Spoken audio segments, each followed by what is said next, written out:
Good afternoon, everyone. I hope you all had an amazing lunch. My name is Heidi Patmore. I am the Managing Director of Manjaro Marketing. We are a boutique consultancy for tech startups in Africa. So if you've just raised money, not bootstrapping, please phone me and we will help you grow and scale and meet your VC milestones. I'm very happy today to introduce our first panel this afternoon in the Investing Hall. This panel is on credit in Africa, closing the finance gap. And I'm very happy to introduce our first moderator, and he'll be introducing your panelists. Denesh Srishanker, if I've pronounced that correctly, Group Head of Credit Enhancement Facilities at the Private Infrastructure Development Group. Take it away. Thank you very much. So good afternoon, everyone. Welcome to our panel on credit in Africa and how to close the financing gap. I'm very aware we've got the afternoon slot just post-lunch, so we're going to need to make this as punchy as possible to get all of your attention. So to help with that, we've got a very distinguished panel to discuss many topics in the area from both the private and the public sector. So I'm going to make sure there's time for questions at the end, so please do think of some questions to ask the panel. And on credit, in Africa, it plays a particularly important role because often in Africa, the equity that you need to fund growth can be scarce domestically, and attracting it offshore can be quite challenging because of risk misperceptions. So credit does often fill that gap. And we are, for the first time in over a decade, in an environment of high interest rates and high inflation. So how that's going to be impacting credit inflows into the country and borrowers is an important theme that we're going to explore in the panel today. So I'll jump straight into introductions. So on my left, we have Nell, Head of Private Debt from Sanlam Investments. Erica has been in banking since 2004 and has worked in finance, credit risk, and fund management. Since then, with institutions including Gensec Bank and Sanlam. Next, we have Abdu-Rahman Abrams, co-head of hybrid equity with Old Mutual Alternative Investments. He has over 18 years of financial services and operational experience across a range of products and has worked across the Old Mutual group of companies. We also have Gary Isbister, Chief Investment Officer of Challenger Management Limited. He's worked in banking, trading, and credit since 2008 with the likes of BNP Paribas, Blue Strata Trading, Riparian, and most recently founded the Challenger Trade Finance Fund in 2015. We also have Leyla Charles, Investment Executive with the British International Investment. She works in the intermediated credit team, focused on risk sharing and financial institution transactions. Prior to BII, she was with the emerging markets team at Bank of America. Next, we have Saad, Sheikh, partner at Enko Capital. He heads the impact-focused private credit strategy, and he's worked in consulting, M&A, telecommunications, infrastructure, and most recently in private credit funds focusing on Africa. And last but not least, we have Nathaniel Nyika, Chief Investment Officer for Norsad Capital, a private credit and impact investor. And he started his career in natural resources and power infrastructure, and has since had roles in corporate and investment banking, hedge fund management, and private equity and credit. And I am Denesh Srishanker, Group Head of Credit Enhancement Facilities for the Private Infrastructure Development Group, where I am leading the rollout of new credit enhancement businesses onshore in Africa and Asia. And prior to that, I was with Granco, Emerging Africa Infrastructure Fund, Standard Bank, and Barclays Investment Bank. So let's jump into the panel. And if I can start with you, Erica. I mentioned that we are, for the first time, in an environment of elevated interest rates and inflation for a long, long time. So how are you seeing that impact demand for credit on the continent and your own credit strategy?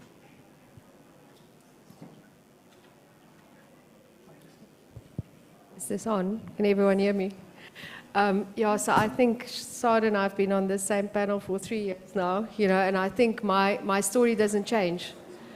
So it's a great question, but I think irrespective of the interest rate environment, the area we play in, lending to small businesses, doesn't really change. Whether or not the interest rate goes up or down, small businesses have to survive and have to grow. So from that perspective, I think there's not much I can say about the interest rate environment. It is what it is, and I'm talking to people in the room that probably knows a bit more about economics than I do. But speaking about the strategy for private debt, what this has really meant is that we need to be more innovative.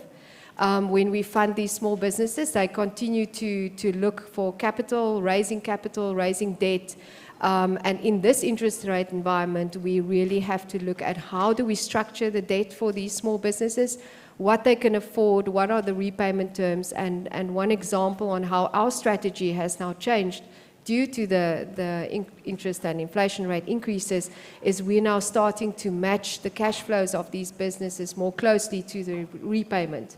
So that's one way that we can be innovative, and one way, there's many others, but we can discuss that afterwards. We're very passionate at Sanlam about small enterprises and funding those. But in conclusion, I just want to say we have to be more aligned with what small businesses can afford in rising interest rate environments and really matching their cash flows to our projections. I hope that answers your question. Thank you, Erica. It does. So if I can move to you, Abdu-Rahman. And one of your key products is hybrid equity. Quite an exotic product, and it seems like it could be quite a useful tool to help businesses grow in this kind of environment. What's attractive about this product to investors, and how are you seeing it influence private flows into your funds? Hey, thanks for the question. So I think with hybrid equity in particular, it kind of fills that gap, like you were saying, in terms of the gap between traditional debt and traditional equity. And from our side, what we think investors would like, and especially in this current market, is a bit more downside protection. So you don't want to go out with kind of the thought of losing capital. So I think that's a key feature of what we aim to do in terms of all the investments we look at. And I think another kind of attractive feature from an investor perspective is liquidity. Because we've seen a global kind of trend in terms of investors not getting liquidity, or there's been delay in exits, especially in the Africa kind of context, where deals take a lot longer to conclude, etc. And what then happens is that we guys were expecting to get the cash back. They now have to wait 1, 2, 4, 5 years longer than they expected. So I think with this type of funding that we, and traditional mezzanine debt as well, you're looking at providing a much more contracted cash flow profile and a lot more kind of exit certainty around when guys exit an investment. So I think from that perspective, we investors are struggling with liquidity requirements, and they need to repay their own constituencies. They are looking for other investment products that provide a little more kind of predictability on cash flow. And if you are able to, I think Enko spoke about it now, match the cash flows of the businesses that you fund to the repayments, I think you're getting a lot of traction from investors in terms of what they expect and how you match that to the expectations. So I think those 2 points from my perspective, one is careful kind of allocation of risk and looking at the downside protection. And another key feature is looking at how you can structure your investments to provide cash flows that are more certain to your investors, and ultimately have a much more strict timeline on when you pay cash and when you exit your investments. So I think from that perspective, those 2 key features, you are actually getting a lot more traction from investors than call it the traditional equity-like products out there, and the traditional fixed income products as well. Because I think the need for return on investment is still there, but investors are looking for predictability in that as well. So I think. Let me have a quick follow-up question on that. To both of you, are you able to see your clients raising their income streams to match the increased costs and credits? So can their end customers absorb the debt, and is that sector specific, or how are you seeing that when you're looking at underlying credits? From our side, it depends on what the underlying business is. So if the underlying cash flows are much more inflation linked, in a sense where the underlying entity is able to pass on that increase in price to the ultimate consumer, you are seeing that flow through. But obviously, in other instances, it isn't possible. So you're going to have to be much more flexible around reducing kind of the burden on the company in terms of repaying the debt. And ultimately, you then allow them to, when you're structuring that investment, you allow them some flexibility at the outset to get the right flow of kind of cash through to the investor. Yeah, I should do what they do in school and say he said it all, you know, but maybe all I can add is it depends on the industry. So our focus in South Africa has moved a lot to manufacturing, and what we see in manufacturing industries or borrowers, they can really pass it on. So they, in their contracts, they have got escalations that they can pass on. So other industries, non-bank financial institutions, not so much, you know, if they've got fixed rates. So it's very dependent on the industry, and I think as portfolio managers, we also need to model that into our portfolio, what percentage concentration risk we've got to the different industries. Okay, great. So nice segue actually to Gary. The Challenger Fund focuses on the shorter term end of the credit spectrum. And it's critical to see businesses grow through utilizing these kind of products. So we've seen recent challenges in global supply chains in terms of pricing, certainty, supply. How are you dealing with that, and how are your clients dealing with that? So, I guess to start with, I think in the supply chains, there's generally always bottlenecks. Now, we've seen in Africa, our supply chains aren't perfectly structured, we need more investment in infrastructure. So I think in the African context, people are kind of familiar with certain issues that do occur. But more importantly, what we found is for our customers and our clients to understand how the supply chain affects the cost of their products across the entire process. So understanding that when you're drawing down, how long the funding is going to be against the type of commodity that you're financing, and just how much these delays are going to affect your pricing of commodity is very, very important. So what we've tried to do with our business is try to implement ways for the customers to understand how each bucket, so from supplier to transit to warehouse to off-taker, how each bucket affects their pricing model. So if someone and we track every transaction, we say, guys, if you're going to draw down money, what are you going to do with this money? Do you have a plan? And I think the biggest part about this whole thing is planning how your capital is going to be deployed. We think that the efficiency of capital is as important around the lending as it is like the cost of the finance. You know, the faster you can take your money and turn it around, the shorter the duration of that lending, the lower the cost per product. So we ask every customer to say, just when you're going to draw down, how long is it going to take to get through these different phases? And do you understand what it's going to take to get through these different phases? And from there, if you can just help the guys to say, okay, this is your plan, this is what you expected to happen, now what actually has happened? So we track and show them that, you know, your stock is sitting over there for not 30 days, actually 90 days in warehouse. These are the sort of things that can cause massive delays in the customer's supply chain, but more importantly, financially puts their products into a lot more stress because you're just eroding margin the whole time. So going back to your question is that we think that if we can just help these guys plan exactly and understand how every single part of that process affects their business and dramatically affects their business, and plan accordingly for these delays that are going to happen, because they always do happen. If we can get that right, we'll see a massive increase in, firstly, the growth of the actual customer, which allows us to make sure that we can continue to finance them. And likewise, if they can't handle that, to bring back the facilities, to actually right-size their facilities so that they aren't incurring extra costs of capital on these facilities. So that's interesting. So are you saying your approach is to be a bit more of an active participant rather than just simply providing facilities? You're giving them advice on how to, you know, for example, diversify their supply chains? So there's two sides. So firstly, yes, we're giving advice and showing these guys where they can improve. And secondly, what we've also found is by doing this, we're also assisting the longer-term financiers, because the more we can get that working capital cycle working perfectly, the more we can ensure that the cash flow is dedicated to sweating the underlying asset that they've invested in, whether it be a plant, whether it be a new warehouse, is actually generating yield. Because all you want then, once you've invested in something like a warehouse or a processing facility, the most important thing then is to get that product in and out as fast as possible to generate the most yield across that product. And if we can get that right, what we are seeing is less defaults from our business, and also the underlying financiers are also benefiting from it. Great, thank you very much. So moving on to the public space with Leyla. So Leyla, what role do you see BII playing on the continent in its role as a fund and intermediated credit investor, again, in the current environment of elevated rates? Thanks, Denesh, and pleasure to be here. I don't think BI really needs an introduction, but maybe I'll provide a bit more context on intermediated credit.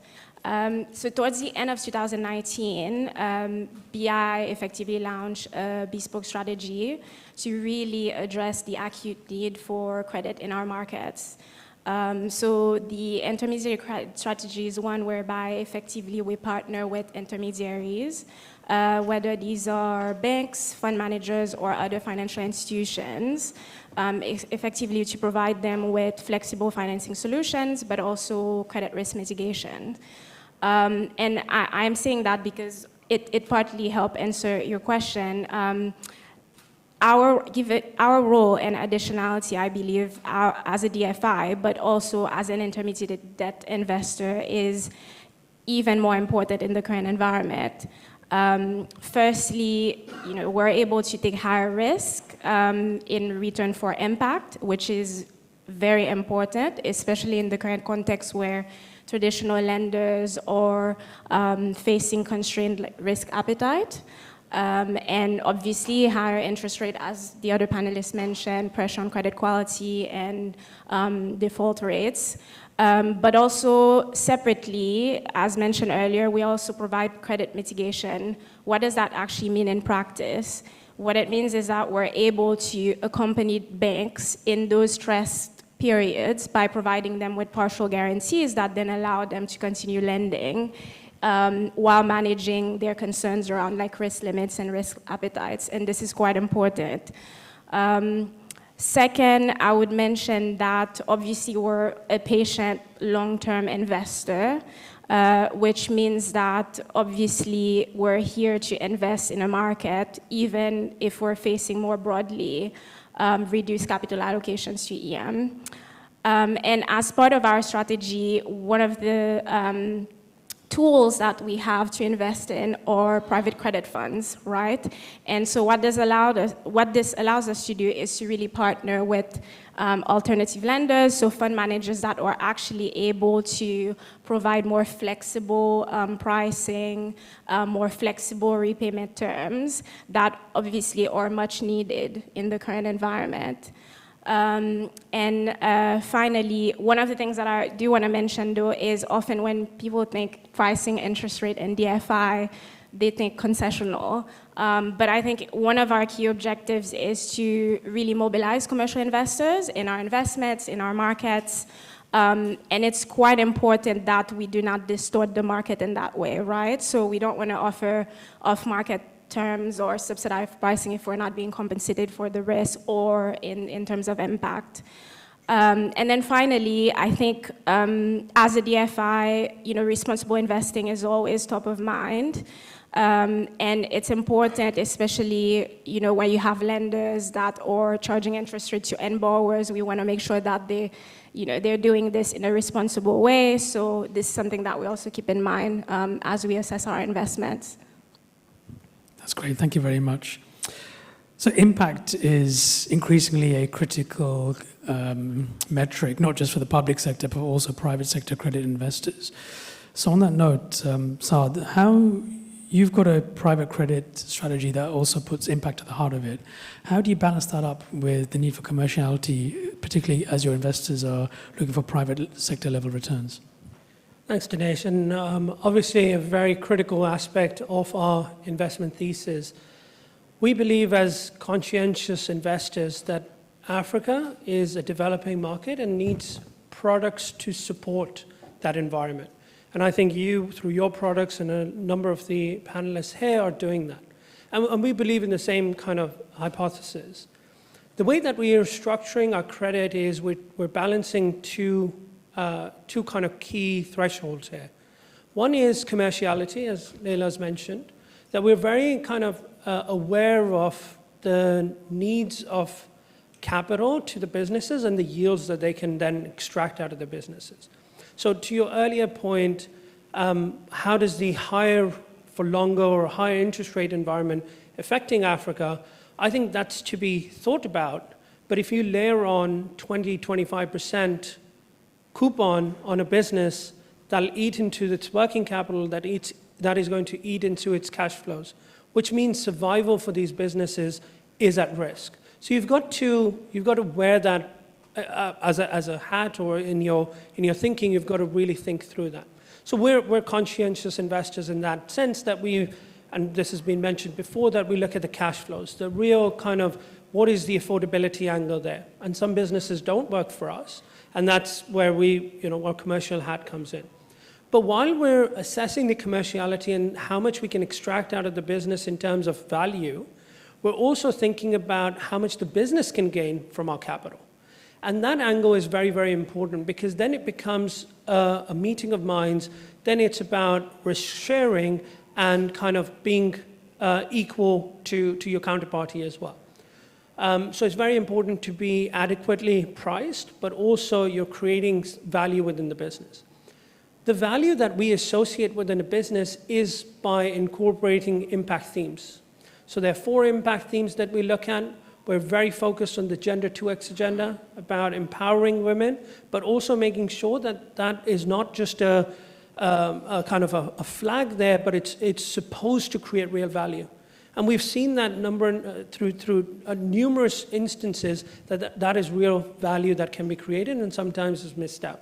So that's a key theme for us, and we're focusing on it. And if it doesn't exist, that's fine. We'll build on it. And that's why we take board seats or observer seats to be providing that oversight. We'll handhold the business as well.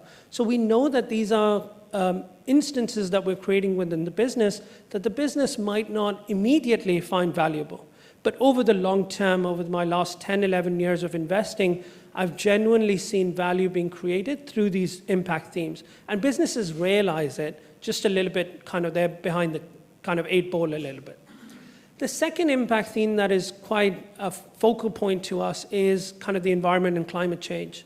It's real, and we see the effects of it. And I was just kind of referencing a few minutes earlier that we've seen the most amount of flooding that we've ever seen in probably my lifetime at least in the last kind of 365 days. And that really has to come from the private sector. Support for that needs to come from the private sector as well as from kind of government institutions. Now, the government is doing a lot. We think we have a role to play. And the way we play a role is we're looking actively and screening for businesses that create impact in that framework. So businesses that are commercial and industrial in terms of renewable energy, e-mobility. We're also looking at waste recycling and management. So again, investing in these themes, but also having a lens whereby we're also applying the TCFD framework, which is the environment-related framework that has been kind of recently come out of the G7. And the idea there is we're looking at the greenhouse gas emissions. I was very pleasantly surprised to see that our building in London is 100% renewable energy. Now, whether we have the data at the portfolio company level is what we're going to strive for. That's where we create technical assistance through our investors. We leverage that and we put it into the portfolio company to extract that data, and then we monitor it very closely. So again, the two kind of the barbell approach here is you're not extinguishing commerciality here to achieve impact. You're taking both hand in hand, and you see real value created at the end of it. A couple of businesses that I've invested in previously have really flourished in that sense, and when they saw their women workforce kind of double from 25 to 50%, their gross margin, and I'm not sure whether it was 100% sure, but I think 80% sure it was associated to that the women workforce were able to create significant value creation methods that originally the CFO was missing out. So I've seen that firsthand. I'm also seeing that environment-related businesses, there is a key focus on C&I renewable, but very few or not as much focus on waste management. And that's the amount of waste we see in just Nigeria alone. There is 20 tons of waste created on a per hour basis, and this is just plastic waste. And that's going into landfill, and that's going into the oceans. And we need to take proactive steps to kind of stop that. And that's what we think, that's how we can create our first layer of impact. And subsequent layers of impact through education, through hand-holding, through value creation and processes that we incorporate within the businesses, including governance. For us, governance carries a lot of merit within businesses, and the businesses value governance, because once we come out, and we're not supposed to be there for generations, we're supposed to be there for maximum of 6 years. Once we come out, there's real value left on the table for the business. That's what we're here to achieve.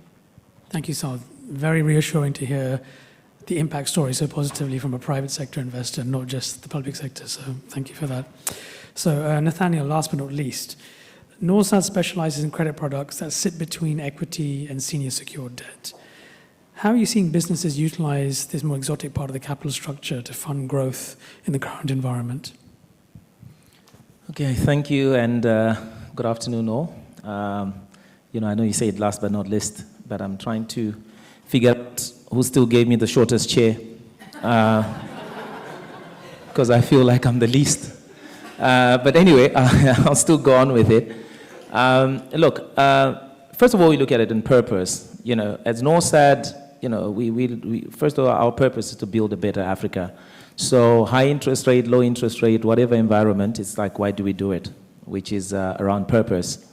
But if you look at that exotic space you did mention, we had always been geared up to play between the super senior debt and the equity side of things, which is the middle side.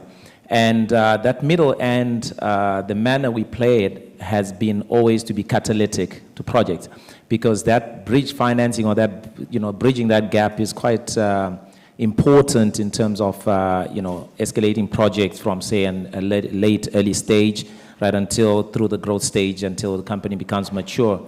And this, catalytic effect can only be achieved in partnership with other institutions.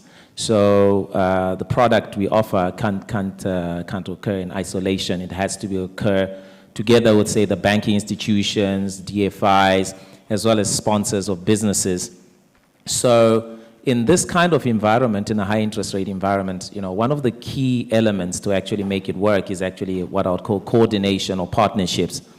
It's quite critical to work in partnership because as interest rates go up, I think it was earlier mentioned to say, few businesses, especially let's say you've got a fixed term contract, so fixed price contract, if the interest rates keep going up, there's nothing much that the business can do.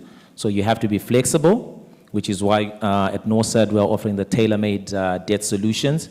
But also we have to be astute in the process, right? We have to make sure that we are adequately structured and not underprice the risk. Because trying to, say, reduce an interest rate just because interest rates are high does not mean you have taken away the risk. Because we are operating in that capital stack in the middle. And inevitably, structure carries risk on its own.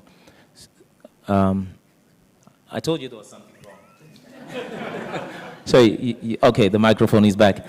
So the structure carries risk. The microphone cuts out for a minute, so the structure carries risk. And inevitably, in that risk, you have to be coordinated with other lenders. If one lender, for example, would stick to their guns and then say, listen, I'm not moving, then you're putting the whole business at jeopardy. So we as lenders or investors have to be very coordinated in this and be able to work actually in unison so that we can actually, unlock the potential. Because at the end of the day, if our purpose as Norsad Capital was to build a better Africa, if this business then goes bankrupt, we have not built any better Africa. So it's beyond the money. It's more about the coordination amongst ourselves. And, maybe, from your end, maybe you can actually, assist me with, how your credit enhancement products can actually, assist in this kind of environment. Because, a lot of businesses are facing maybe high risks, from the kind of products or structures we provide them. Thank you, Nathaniel.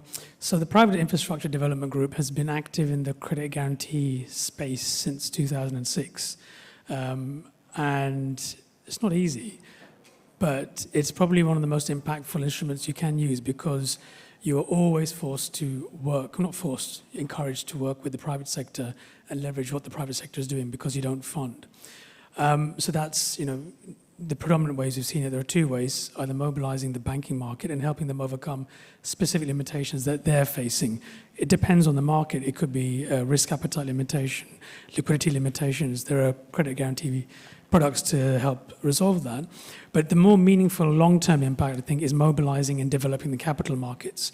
Because if you can build the capital markets, you're building a route to financing for businesses that is long-term based, gives you longer tenor capital, and usually with pricing that is a little bit better than more traditional means of financing, particularly with banks who are now coming into Basel III regulations.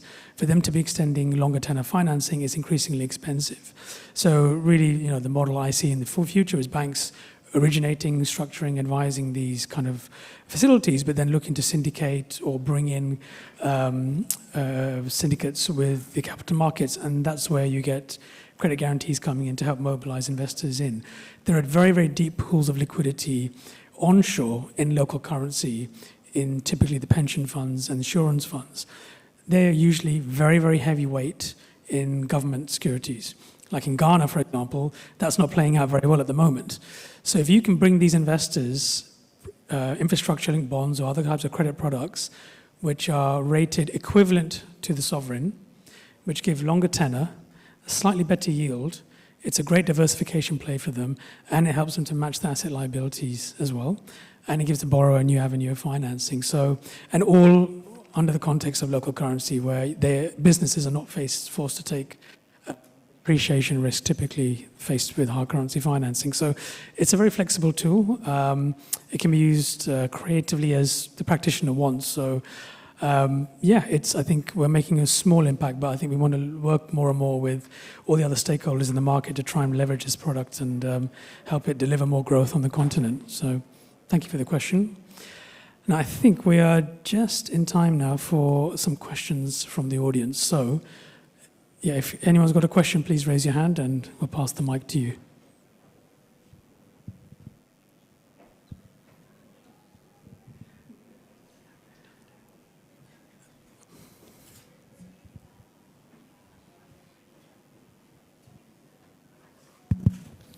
Thanks very much.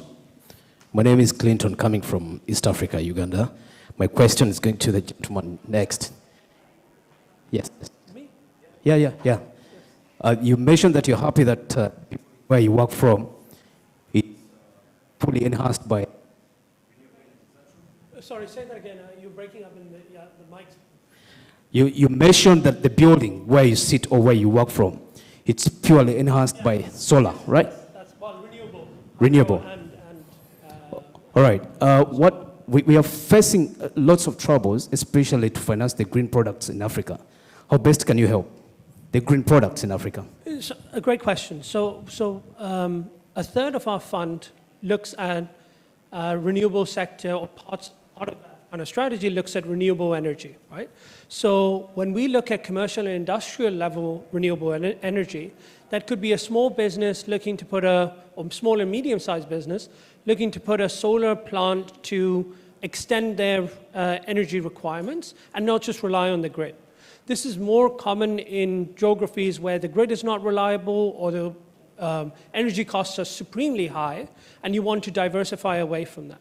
We've done that previously in Nigeria, where we've done a retail pharmacy business, and we put our own energy infrastructure within that because relying on the grid was very difficult.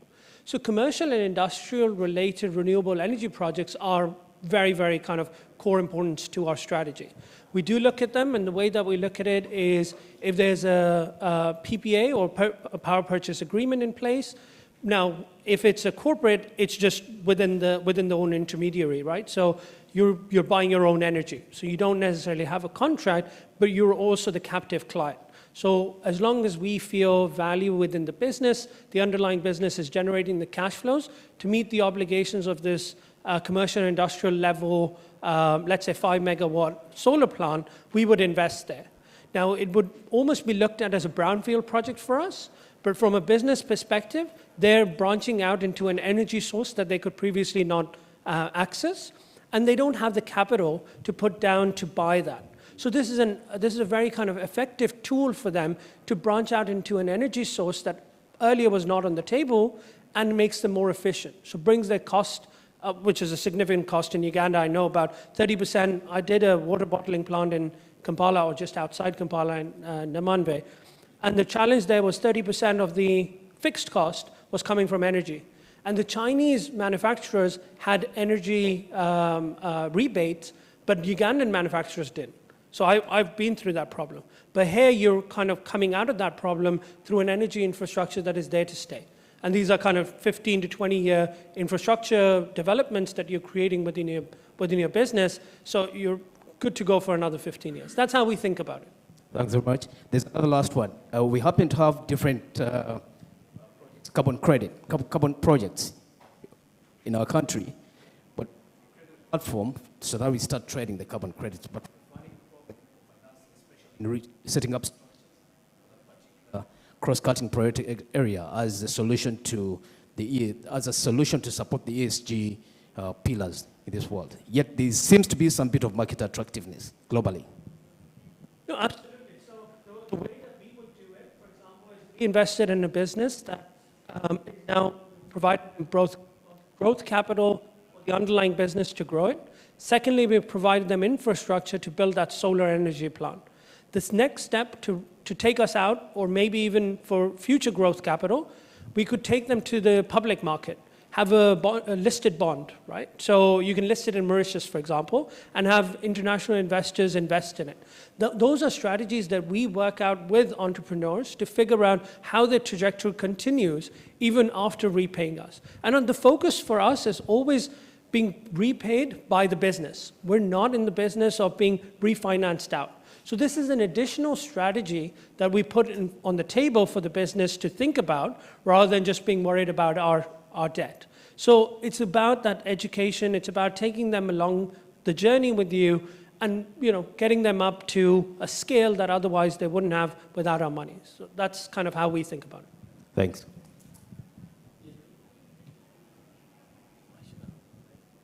Hello, hi. My question is to him. Yeah, regarding waste management in Nigeria. Someone spoke about waste management. It's Saad again. Oh, okay. Sorry. So I was wondering, what was the entry point into waste management in Nigeria? So we're looking at two businesses. One is plastic waste management. So this is kind of plastic water bottles, etc. They've in-housed the value chain.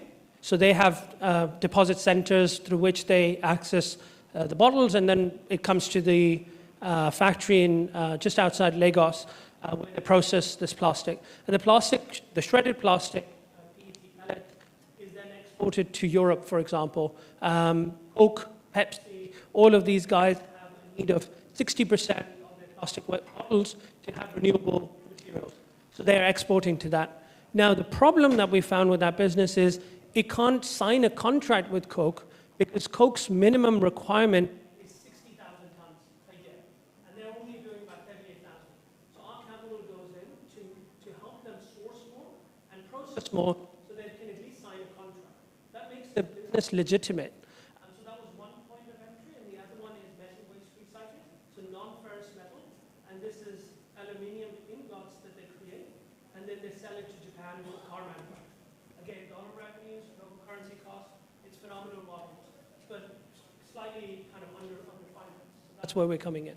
So the resale part of the waste management is, the energy part of the waste management is mostly resale to Coca-Cola.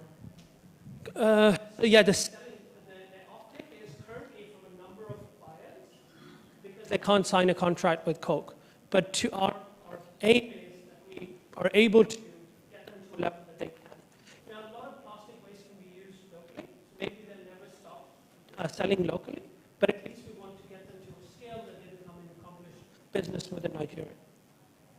What about carbon credit when it comes to waste management? Is that an Yeah, it's a great question, and it's a very complex strategy, right? So there are whole pools of carbon credits that are. Oh, I thought he had enough of me. The idea there is there's a whole carbon credits industry, but now there's a carbon auditing process as well. So the idea is that if we're generating carbon credits, and we did this in Liberia, for example, for a mother and child care clinic where we created a solar panel, or we kind of made their business 90% solar energy dependent, they were able to sell their carbon credits and there's a market for it. But they first needed to get an audit done. And that's an expensive audit. So we supported that through technical assistance from one of our investors.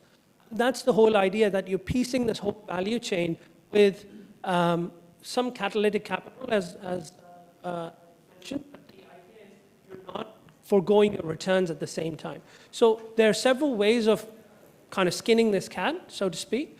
But the carbon credit industry, we're very aware of it. We have relationships there, so we put them in touch with the business as well. It's not a huge revenue stream for the business. Maybe, I think about 15% of revenue of that business comes from carbon credits, but it's another revenue stream, right? So yeah, we do look at that. One more question, sorry. So from what I understand from the waste management part, you're focusing on the recycling and the energy aspect of it. What about the food, the food process part of it? Yeah, great.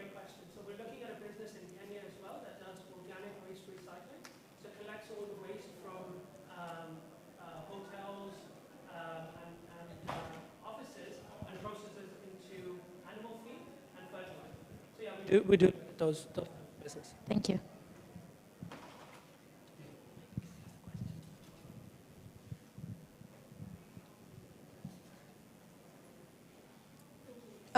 Lisa Ashford from Energize Africa. We're an investment debt crowdfunding platform backed by UK government. I'm just curious, because we're talking a little bit about innovative forms of finance here and piecing together different forms of finance to suit the businesses. I'm just curious as to whether any of you are thinking about or partnering with any investment crowdfunding platforms, or you see that as a potential source of capital at all. I don't know whether you know, but KfW has recently been working on the CEI fund, which is 30 million, which will go to crowdfunding platforms to help create leverage. And it's a quite exciting, relatively new form of capital. So thanks. So just to take a step back, so we do, to some extent, do what a form of crowdfunding at the moment. We see it as a slightly different model, whereby we as a business will ultimately take the decision to finance someone immediately. So we have our own fund that can make the decision itself and take its own capital, invest into it. And on the back end of our system, we have a platform that allows individuals or entities or enterprises to come in and see the deals that we think are investable and join us in their investment. And it allows them to see the documentation, the process flow that we follow throughout the whole process to understand where the risks are, how we see the credit. And more importantly, it is a form of crowdfunding to some extent, but we are taking primary risk as well with you, so alongside you. So rather than just being a pure marketplace, we kind of believe that the model is a hybrid where the client needs capital, needs to be solved first. That's a primary to solve. And then from there, we go out and we repackage and send it off to other investment houses or investors that are interested in it. If I on a wholesale scale, I mean, the manner we have looked at it is really forming informal partnerships. Currently, we are working what we call the Norsad Alliance, and that's an alliance of partners to be able to actually capture those opportunities jointly, depending on the kind of contribution that we actually have. So, yeah, not a platform, but the same thing. And very quickly, we've had approaches from Japanese crowdfunding platforms in the past, because you have a lot of liquidity there that's looking for yield. So that it's quite an interesting avenue, but getting the FX risk hedged has been challenging. But that's another great example. If you can get the crowdfunding platform set up and you've got the liquidity there, then blended finance structures like using guarantees, for example, are quite viable. And you can structure, first loss guarantees for bonds. So there we go. that's that. I'd like to thank the panel for their contributions here. I think the takeaway is that there are a lot of innovative products within credit and a lot of innovative practitioners. Thank you very much. Thank you. Thank you so much.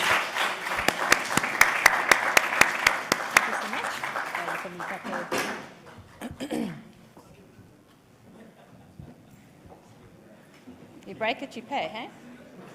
Take the mic. Yes, thank you so much. Okay. Gives new meaning to the word drop the mic, eh? Right, everyone. The next speaker that we have coming up today, Michael Famoroti from Steers. Michael, are you in the room? Put your hand up if you are. AWOL, sponsoring the conference and not rocking up for the event. Okay, so we'll give it a couple of minutes. If Michael does come, we'll get started with that. In the meantime, if I can ask the next panel, which is Rory, Peter, Benga, Via, Marla, and Folosetto.